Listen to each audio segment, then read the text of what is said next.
دن میں ایسا نہیں کہ اگر ایک ٹیبل پر بیٹھ کر چائے پی رہے ہیں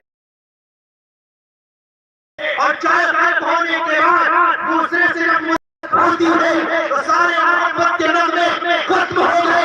برائی پر مسلمان صاحب ایمان آمادہ ہوا ہوا ہے کہ میں نے ان کی چائے پی تھی اس لیے میں میرا رہا تھا ورنہ ان سے زیادہ خراب اس دھرتی پر کوئی نہیں ہے. مسلمان اس بیماری میں ہم اور آپ مبتلا ہے. اگر نہیں تو الحمدللہ ہے دل کے خانوں میں توبہ کریں انشاءاللہ اس بیماری سے اپنے آپ کو بچا جاؤں گا. یا رسول اللہ صلی اللہ علیہ وسلم جنت الفردوس کا وعدہ تو برحق ہے جنت کا وعدہ تو ٹھیک ہے لیکن میں چاہتا ہوں کہ جنت بھی مل جائے گا یا آپ درست ہو جائے.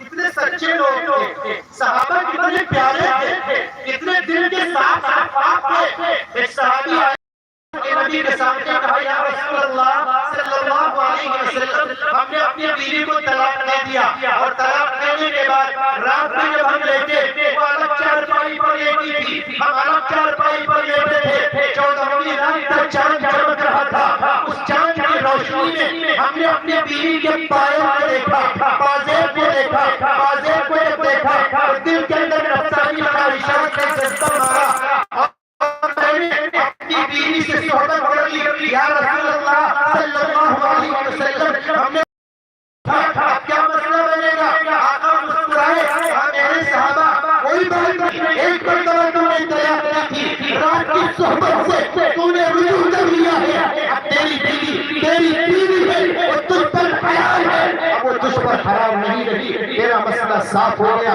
کتنے دل کے ساتھ اور کتنے سچے کتنے پیارے اور کتنے نیارے اور کتنے بھولے اور کتنے دل کے سیدھے تھے صحابہ کرام رضوان اللہ علیہم اجمعین.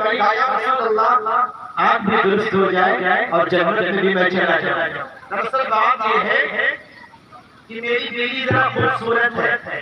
ابو قتادہ کہہ رہے ہیں رضی اللہ عنہ یا رسول اللہ اگر آج گڑبڑ ہوئی تو ہو سکتا ہے کہ میری بیوی کا ذہن ہماری طرف سے ہٹ جائے کہیں دوسری طرف نہ مائل ہو. مجھے یہ ڈر خدشہ ہے دل میں جو بات ہے یا رسول اللہ آپ کو کوئی اداس کر رہا ہوں ایسا لگتا نہیں لیکن دل میں بات آ رہی تو آپ سے کہہ رہا ہوں یا رسول اللہ آپ بھی درست ہو جاؤ اور جنت میں بھی میں چلا جاؤں. رحمت للعالمین صلی اللہ علیہ وسلم نے ایک زمین کو دیکھا شاید کہہ رہے ہو یا اللہ یہ میرا صحابی میرا جانسار میرا سپہ سالار اور اسلام کا ہیرو ہے یہ میرے پاس اس لیے بیٹھا ہے کہ میں آخری رسول ہوں. میں اپنے مولا سے کہہ کر اس کی آنکھ کی روشنی کو واپس کر دوں گا. اللہ نے میں ڈالا عبداللہ کے لاڈلے بیٹے تھے آپ تو آخری رسول ہے ہی. آپ اپنا دستے مبارک اٹھائیے ابو قتادہ کی آنکھ کو لیجئے اور آپ اسی پیالی میں رکھ دیجئے اور اپنے ہاتھ کو دست شفقت بنا کر پھیر دیجئے. میں وعدہ کرتا ہوں اس آنکھ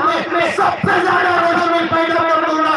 اے نبی اگر آپ کے صدقے میں چاند کو روشنی دے سکتا ہوں آپ کے صدقے میں اگر سورج کو روشنی دے سکتا ہوں آپ کے صدقے میں اگر پورے نظام عالم کو بنا سکتا ہوں تو ابو قتادہ تمہاری آنکھ کی روشنی اللہ سے کہہ کر ضرور واپس کروا دوں گا. آسمان نے وہ منظر دیکھا کہ حضرت ابو قتادہ رضی اللہ عنہ کی آنکھ کو آقا علیہ السلام نے اپنے دست مبارک سے اس آنکھ کی پیالی میں اس آنکھ کے گلے کو نصب کر دیا اور دست شفقت پھیر دیا. آنکھ روشن ہو گئی. میرے عزیز دوستوں اور بھائیوں میں یہ کہہ رہا تھا کہ کوئی بھی کام دنیا میں اگر ہم شروع کرتے ہیں وہ ختم ہوتا ہے. آپ کا ایک ایسا چند لمحات گھنٹوں کے بعد ختم ہو گیا ہے اس کو ختم ہونا ہی تھا.